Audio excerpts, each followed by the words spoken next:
નમસ્તે વિદ્યાર્થી મિત્રો, આપણે આજે ધોરણ 11 ચેપ્ટર નંબર 3 વસ્તુઓ અને સેવાઓ કર જેના ચોથા ટોપિક એટલે કે વસેકના લાભો વિશે અભ્યાસ કરીશું. એ પહેલાં કાલે આપણે જે અભ્યાસ કરેલો કે રાજ્યનો રાજ્ય સાથે એટલે કે આંતરરાજ્ય વ્યવહાર થાય ત્યારે કયા પ્રકારના વસેક વસૂલ કરવામાં આવે છે, અને બીજું રાજ્યનો બીજા રાજ્ય સાથે અથવા કેન્દ્રશાસિત પ્રદેશનો બીજા કેન્દ્રશાસિત પ્રદેશ સાથે અથવા એક રાજ્યનો બીજા કેન્દ્રશાસિત પ્રદેશ સાથે જ્યારે વ્યવહાર કરવામાં આવે ત્યારે કયા પ્રકારના વસેક વસૂલ કરવામાં આવે છે તેની માહિતી મેળવી. તો એના માટે આપણે ખાસ યાદ રાખવાનું છે કે એમાં જે શબ્દનો ઉપયોગ થયેલો છે તે આપણે ખાસ યાદ રાખવાના છે. એટલે કે જ્યારે આંતરરાજ્ય વ્યવહાર થાય છે ત્યારે બે પ્રકારના વસેક વસૂલ કરવામાં આવે છે, જેમાં પહેલો આવશે કેન્દ્રીય વસેક અને બીજો આવશે રાજ્ય અથવા કેન્દ્રશાસિત પ્રદેશ વસેક. અને જ્યારે આંતરરાજ્ય વ્યવહાર કરવામાં આવે છે ત્યારે એક જ વસેક વસૂલ કરવામાં આવે છે, જેને કહેવામાં આવે છે સંકલિત વસેક. હવે ત્યાર પછીનો આપણો ચોથો ટોપિક આવશે વસેકના લાભો. તો કે આપણા દેશમાં જ્યારે એક દેશ એક કર આ સૂત્ર લાગુ કરવામાં આવ્યું તો શા માટે લાગુ કરવામાં આવ્યું? તો કે આની પહેલાંના જે આપણા કરના કાયદાઓ હતા તે ખૂબ જ ગૂંચવણ ભરેલા હતા અને કરદાતાઓને, સંચાલકોને, કર અધિકારીઓને બધાને ટૂંકમાં મુશ્કેલીમાં મૂકે તેવા હતા અને વધુ સમય માંગતા હતા. તો આ સમસ્યાઓના નિવારણ માટે આપણે એક કાયદો લાગુ કરેલો છે, જેમાં વસ્તુ સેવાઓ કર એટલે કે જીએસટી જે સમગ્ર દેશમાં એક જ સરખો લાગુ કરવામાં આવેલો છે. તો એના ઘણા બધા લાભો પણ છે, જેમાંનો પહેલો લાભ એટલે કે એક જ કર. કેન્દ્ર સરકાર અને રાજ્ય સરકારના વિવિધ પરોક્ષ કરોના સ્થાને એક જ કરની વ્યવસ્થા ઊભી કરવામાં આવી છે.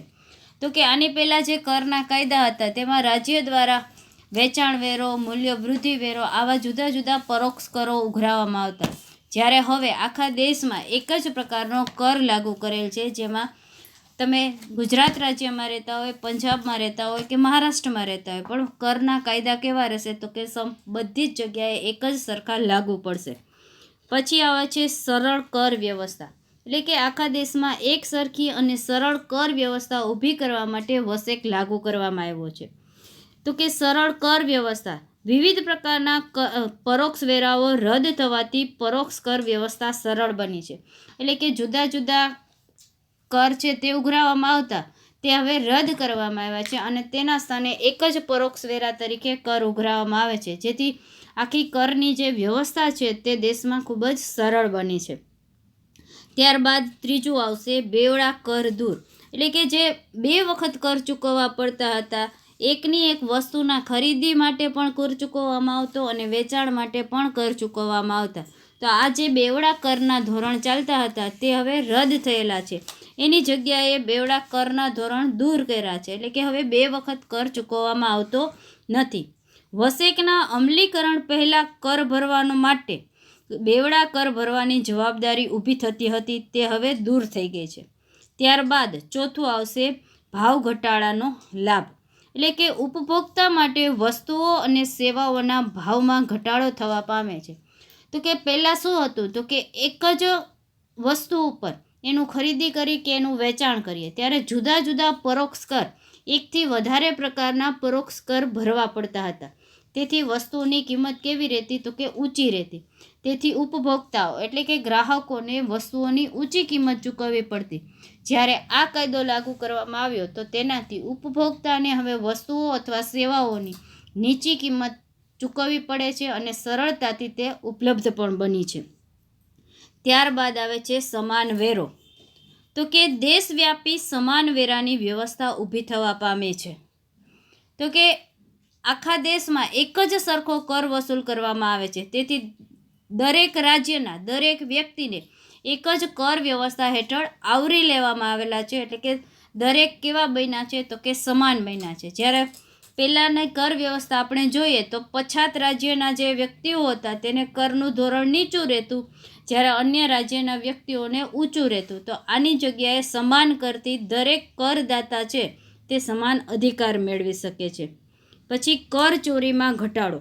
તો આપણને ખબર જ છે કે ટેક્સ ભરવામાં શાયદ ભારત દેશ જેટલી ચોરી બીજે ક્યાંય નહીં થતી હોય, પરંતુ આજે આ વસેક લાગુ કરવાથી એટલે કે જીએસટી લાગુ થવાથી કર ચોરીનું પ્રમાણ ખૂબ જ ઘટ્યું છે. એટલે કે લોકો છે સમાન કર હેઠળ કર ભરવા માટે સરળતાથી વ્યવસ્થા ઉપલબ્ધ થવાથી સરળતાથી કર ભરી શકે છે.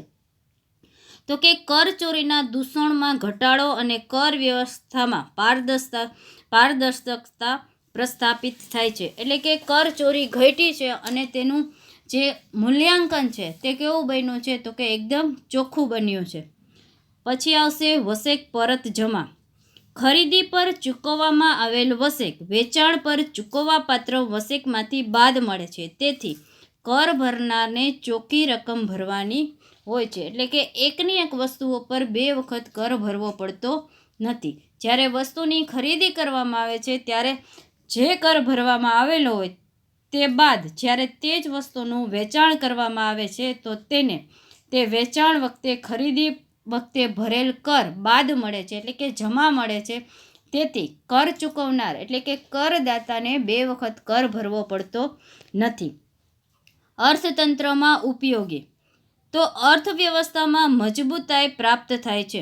એટલે કે આ કરથી વ્યવસ્થિત રીતે કર ભરાતો હોવાથી, કર ચોરી ટાળી શકાતી હોવાથી અને સમાન કરના ધોરણો લાગુ થતા હોવાથી ભારતના અર્થતંત્રને ખૂબ જ લાભ થાય છે અને અર્થતંત્ર કેવું બને છે તો કે મજબૂત બની શકે છે. પછી સમાન પ્રાદેશિક વિકાસ. એટલે કે દરેક રાજ્યને વિકાસ કરવાનો સમાન અધિકાર મળે છે. રાજ્યોમાં સમાન વિકાસ થવા પામે છે. પ્રાદેશિક અસમાનતા ઘટવા માંડે છે. એટલે કે દરેક રાજ્યો વચ્ચે જે અંતરો વધતા હોય છે, પછાત રાજ્ય અને વિકસિત રાજ્ય, તો આવો જે અંતર વધારવાના માર્ગો હતા તે ધીમે ધીમે ઘટતા જશે અને દરેક રાજ્ય સમાન રીતે વિકાસ પામી શકશે. એના માટે આ કર વ્યવસ્થા ઊભી કરવામાં આવેલી છે. ત્યારબાદ 10મો પોઈન્ટ છે વહીવટી કામગીરીમાં ઘટાડો. કર ભરનારની હિસાબી કામગીરીમાં ઘટાડો થવા પામ્યો છે. એટલે કે જો જુદા જુદા પરોક્ષ કરો છે એ ભરાતા હોય તો એ દરેક કરની વ્યવસ્થિત નોંધ રાખવી પડે. તેને વ્યવસ્થિત કર્મચારીઓ દ્વારા નોંધ કરાવી અને તે માહિતી છે એ એકત્રિત કરવી પડે. જ્યારે આજે એક જ સમાન કરનો નિયમ લાગુ થયેલો હોવાથી કરદાતાને આ જે વ્યવસ્થા હતી કે વધુ પડતા કર્મચારીઓને રોકી અને હિસાબી માહિતી એકત્રિત કરવી પડતી હતી તેમાંથી છુટકારો મળેલો છે અને સરળતાથી પોતાની હિસાબી માહિતી છે એ રાખી અને કર ભરી શકે છે. સરકારી કામગીરીમાં ઘટાડો.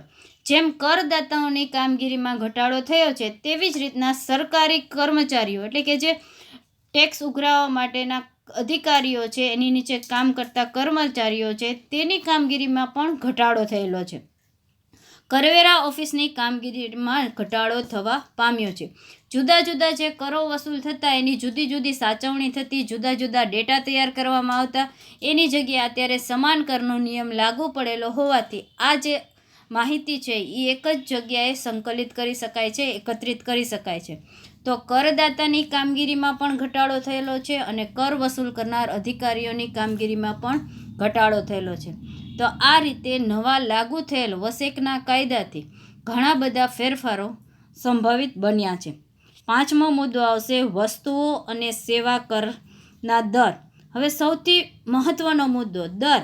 એટલે કે આપણને એમ થાય કે આ વસેક જે વસૂલ કરવામાં આવે છે એના ઉપરના દર એ કેવી રીતના નક્કી થતા હશે તો કે દર એટલે ટકાવારી. તો આ ટકાવારી કેવી રીતના નક્કી થાય છે અને કોણ નક્કી કરે છે? તો વસ્તુઓ અને સેવાઓ એક જ પરોક્ષ કર માળખા હેઠળ આવરી લેવામાં આવ્યા છે, જેને વસ્તુઓ અને સેવાઓ કર કહેવામાં આવે છે. આ કર કાયદા હેઠળ વસ્તુઓ અને સેવાઓની જરૂરિયાત ધ્યાનમાં રાખીને જુદા જુદા કરના દરો નક્કી કરવામાં આવ્યા છે. મૂળભૂત જરૂરિયાતથી મોજશોખની સગવડો સુધીની વસ્તુઓ અને સેવાઓ અંગે વિભિન્ન દરો નક્કી કરવામાં આવેલ છે. મૂળભૂત જરૂરિયાતો વસ્તુના સ્વરૂપે હોય છે, જેમાં 0% દરથી 28% સુધીના દરનો સમાવેશ થાય છે. એટલે કે જે પ્રમાણે વસ્તુની જરૂરિયાત છે એ પ્રમાણે એના કર છે એ નક્કી કરવામાં આવે છે. જીવન જરૂરિયાતની વસ્તુ ઉપર કરના દર નીચા હોય છે, જ્યારે મોજ શોખ મનોરંજનની જે વસ્તુઓ છે અથવા સેવાઓ છે તેના ઉપર કરના દર હંમેશા ઊંચા રહે છે. તો રાજ્ય બહાર અને રાજ્યમાં વસ્તુઓ પૂર્તિ અંગેના વસેક દરો, તો કે રાજ્યની અંદરોઅંદર જ્યારે વ્યવહાર થાય છે અને એક રાજ્યનો બીજા રાજ્ય સાથે જ્યારે વ્યવહાર થાય છે તો વસેકના દર કેવા હોય છે તેના માટેનું આપણને કોષ્ટક આપેલું છે, જે આપણને સમજૂતી આપે છે કે વસ્તુઓ એટલે કે જીવન જરૂરી વસ્તુઓ, મનોરંજનની વસ્તુઓ, આના ઉપર કરના દર કેવા હોય છે. જેમાં પરિશિષ્ટ અને વસેક દર આપેલું કોલમ છે. બીજું છે આંતરરાજ્ય એટલે કે બે રાજ્યો અથવા કેન્દ્ર શાસિત પ્રદેશો વચ્ચેની પૂર્તિ, સંકલિત વસેક. અને આંતરરાજ્ય એટલે કે જે તે રાજ્ય અથવા જે તે કેન્દ્ર શાસિત પ્રદેશમાં જ આંતરિક પૂર્તિ એટલે કે અંદરોઅંદરની પૂર્તિ. તો આ રીતે 3 કોલમ આપેલા છે, જેમાં આંતરરાજ્યમાં એક જ વસેક વસૂલ કરવામાં આવે છે, જેને આપણે કહીએ છીએ સંકલિત વસેક. જ્યારે આંતરરાજ્ય વ્યવહાર હોય ત્યારે 2 પ્રકારના વસેક વસૂલ કરીએ છીએ, જેમાં પહેલો આવશે કેન્દ્રીય વસેક અને બીજો આવશે રાજ્ય વસેક. તો સૌથી પહેલાં આપણને આપેલું છે પરિશિષ્ટ 1. તો કે આ જે છે એ આપણું માળખું છે એ વસેકનું તૈયાર થયેલું છે, જેમાં પરિશિષ્ટ 1 છે એમાં જ્યારે આંતરરાજ્ય વ્યવહાર થતો હોય તો એના ઉપર કેટલા ટકા જીએસટી વસૂલ કરવામાં આવે છે, તો કે 5%. અને જ્યારે આંતરરાજ્ય એટલે કે રાજ્યનો રાજ્ય સાથે વ્યવહાર થતો હોય તો આ 5%ને 2 ભાગમાં ડિવાઈડ કરવામાં આવે છે, એટલે કેન્દ્રીય વસેક તરીકે 2.5% અને રાજ્ય વસેક તરીકે 2.5%. આ રીતના વસેકના દર છે તે નક્કી થયેલા છે. જ્યારે બીજું આવશે પરિશિષ્ટ 2, જેમાં વસેકનો દર છે સંકલિત વસેકનો, એટલે કે એક રાજ્યનો બીજા રાજ્ય સાથે અથવા કેન્દ્ર શાસિત પ્રદેશનો બીજા કેન્દ્ર શાસિત પ્રદેશ સાથે પૂરતી વ્યવહાર થાય છે ત્યારે 12% લેખે સંકલિત વસેક વસૂલ કરવામાં આવે છે. જો આ જ વ્યવહાર જ્યારે આંતરરાજ્ય બને છે ત્યારે તો એના 2 ભાગ કરવામાં આવે છે, જેમાં 6% લેખે કેન્દ્રીય વસેક અને 6% લેખે રાજ્ય વસેક છે તે વસૂલ કરવામાં આવે છે.